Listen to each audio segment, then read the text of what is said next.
ওয়াকারুজ্জামান খুব খুশি, আনন্দে উত্থেলে মাথায় তার রঙিন ফানুস ঘুরে বেড়ায়। কিন্তু কথা হলো, ওয়াকার কিভাবে খুশি, কখন খুশি হবে? ধরেন 3 মাসের মধ্যে ঝটপট একটা নির্বাচন হয়ে গেল তার পরিকল্পনা মতো। মির্জা ফখরুল প্রধানমন্ত্রী হয়ে গেলেন।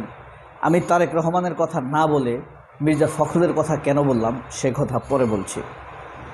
মির্জা ফখরুল প্রধানমন্ত্রী হয়ে গেল, রুমিন ফারহানা পররাষ্ট্রমন্ত্রী হয়ে গেল, আমির খসরু মাহমুদ চৌধুরী স্থানীয় সরকার মন্ত্রী হয়ে গেল। ওয়াকার এবার ভারতের কাছে মুখ দেখাতে পারবে না। কারণ হলো, শেখ হাসিনা যখন ওয়াকারুজ্জামানকে তার সেনাপ্রধান করে, খুনি, লুটতরাজকারী, অসভ্য, গণহত্যাকারী শেখ হাসিনা যখন ওয়াকারকে তার পারিবারিক বা আওয়ামী লীগের সেনাপ্রধান হিসেবে নিয়োজিত করে, তখন ভারত উৎসাহ দিয়েছে বলেই সবার বিশ্বাস। এখন তো ভারত প্রতি মুহূর্তে তাকে চাপে রেখেছে। ওয়াকার, তোমাকে সেনাপ্রধান করার জন্য আমরা হাসিনাকে উৎসাহ দিয়েছি, তোমার কোনো অ্যাক্টিভিটিস দেখতে পাচ্ছি না, ভারতের জন্য কোনো কাজই করতে পারছো না। ওয়াকার প্রতিনিয়ত বলে, আমরা তো চেষ্টা করছি। মোদিকেও বলে, বিপিন রাওয়াতকেও বলে। কিন্তু কথায় তো আর চেনা ভেজে না। তারা চায় কিছু একটা দুর্ঘটনা, দেশ বিকিয়ে দিতে হবে, দেশকে তাদের হাতে তুলে দিতে হবে, তাদের বাণিজ্য সুবিধা থাকতে হবে, বন্দর তাদের থাকতে হবে, তাদের ট্রানজিটমেন্ট থাকতে হবে, তাদের করিডোর থাকতে হবে। যদিও পার্বত্য চট্টগ্রামকে একটি কন্টেইনার এরিয়া দিতেও বাংলাদেশের ওয়াকারুজ্জামানের গায়ে বাঁধে, মানে খুব দেশপ্রেমিক হয়ে যায়। আর ভারতকে পুরো বন্দর দিয়ে দিলেও তার গায়ে বাঁধে না।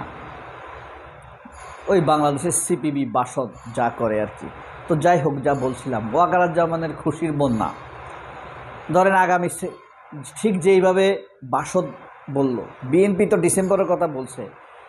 সিপিবির সভাপতি প্রিন্স রুহিন হোসেন প্রিন্স, সে বলেছে সেপ্টেম্বর অক্টোবরের মধ্যেই নির্বাচন করা সম্ভব। তো তার কথা অনুযায়ী সেপ্টেম্বর অক্টোবরের মধ্যে ডক্টর ইউনূস আজকেই নির্বাচনের রোড প্ল্যান ঘোষণা করলেন। নির্বাচন কমিশন তোড়জোড় শুরু করে দিল, প্রার্থী বাছাই শুরু হয়ে গেল, আসনে আসনে প্রার্থীরা প্রতিদ্বন্দ্বিতা শুরু করলেন। 2-1 পিটা খেয়ে মারা গেল, গণপিটা খেল। এরপর ধুমধাম করে নির্বাচন হলো, রুহিন হোসেন প্রিন্স 2-1টি আসন পেল। এবং যেহেতু নির্বাচন হবে ভুয়া, সেনাবাহিনীর প্রচুর প্রভাব থাকবে, মোটামুটিভাবে ক্ষমতা যাওয়ার মতো কিছু আসন বিএনপি পেল। আর মির্জা ফখরুল প্রধানমন্ত্রী হয়ে গেল। মির্জা ফখরুল কেন প্রধানমন্ত্রী হলো বা হবার কথা বলছি, সেটি হলো, এদেশের সেনাবাহিনী কখনোই তারেক রহমানকে প্রধানমন্ত্রী হতে দিবে না। একটা কথা ভাবুন তো, এই যে কিছুদিন আগে, গতকালকে সুব্রত বাইনকে অ্যারেস্ট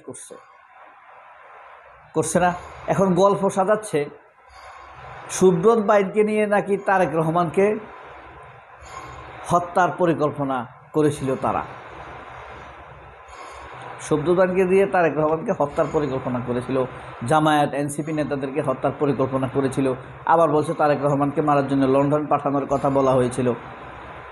এগুলো ভারতের একা প্ল্যান না, বিএনপির ভিতরে একটি শক্তিশালী অংশ রয়েছে যারা এই প্ল্যানে এগোচ্ছে।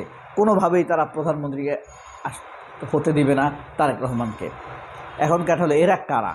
এরা হলো ধরেন সিপিবি, বাসদ, জাসদ থেকে এসে বিভিন্ন পদ পদবিতে বিএনপিতে অবস্থান করে নিয়েছে। দুঃখিত, সেই দিক থেকে প্রান্তিক বিবেচনা করে দেখেন, খুব বেশি গভীর ভাবার দরকার নেই। যেন তারেক রহমান না আসে এরকম একটি গল্প ছড়াইতে চাচ্ছে তারা। হ্যাঁ, ওই আগে ডিবির মনিরুল, হারুন যেভাবে গল্প সাজাইতো, উপবিশ্বাসের হারুন স্যার বাইয়া, হ্যাঁ হাউন আঙ্কেল যেভাবে গল্প ছড়াইতো না, সেই স্টাইলে তারা একটি গল্প ছড়াবার চেষ্টা করেছে। এই গল্প ছড়িয়ে তারা একদিক দিয়ে তারেক রহমানকে দেশে আসার ক্ষেত্রে একটা সাইকোলজিক্যাল বাধা দিতে চাচ্ছে, আরেক দিক দিয়ে বিএনপি, জামাতের বা এনসিপির নেতাদেরকে ভয় ঢোকাতে চাচ্ছে। তবে এখানে সেনাবাহিনীরও হাত থাকতে পারে। সুব্রত বাইনের সাথে যে জিনিসগুলো পাওয়া গিয়েছে, একটি ওয়াকিট কি পাওয়া গিয়েছে যেটা বাসের কাউন্টারে ব্যবহার করে না, এক কাউন্টারের সাথে আরেক কাউন্টারে যোগাযোগ করার জন্য ওয়াকিটকি টাইপের ফোন সিটি সেল আগে যে ফোনগুলো বিক্রি করতো। এই ফোনগুলোর একমাত্র বৈশিষ্ট্য হলো এখানে 2টি সিম রাখা যায়, আর হলো এর ব্যাটারির চার্জ 30-40 ঘন্টা পর্যন্ত থাকে। এটাকে বলা হচ্ছে কি স্যাটেলাইট ফোন, মিথ্যা কথা বলা হচ্ছে। কালের কণ্ঠ এটা কিন্তু তাপ দিচ্ছে এই নিউজগুলোতে, আমি দেখলাম কালের কণ্ঠ, প্রথম আলো গল্প সাজাচ্ছে। অর্থাৎ সুব্রত বাইনকে একটা ডাকাত হিসেবে তুলে ধরা হচ্ছে, মনে হয় যেন জিয়াউল হাসানের চাইতে বড় অপরাধী সে। ওয়াকারুজ্জামানের সাইতে মনে হয় যেন সুব্রত বাইন বড় অপরাধী। হ্যাঁ, কর্নেল হাফিজ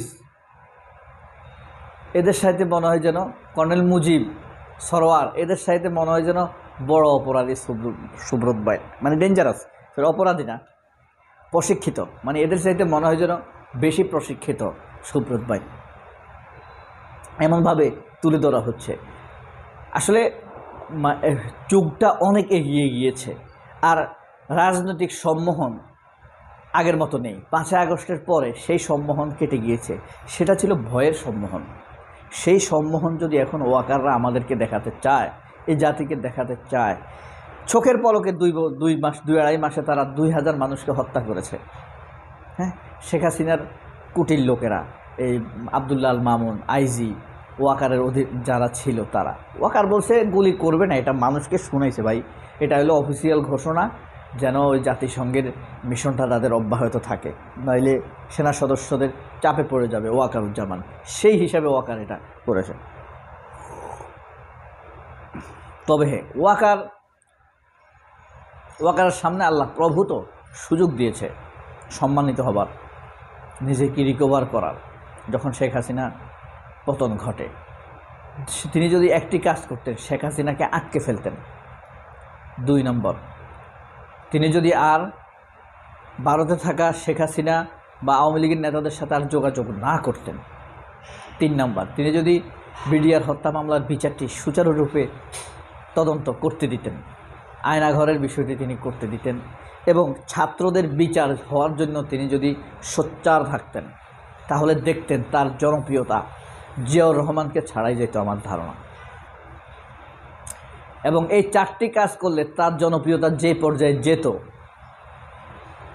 তিনি ইউনূসের সাথে বেশি জনপ্রিয় হয়ে যেতেন। কিন্তু এখন তিনি হয়ে গেছেন খালেদ মোশাররফের পূর্ব অবস্থার মতো, যে কোনো সময় দুর্ঘটনা ঘটতে পারে। একে সেনাবাহিনীর ভিতরের লোকও পছন্দ করে না, আমরা তো বিশ্বাস করি না। কেন বিশ্বাস করবো? এটা একটা অপচয়।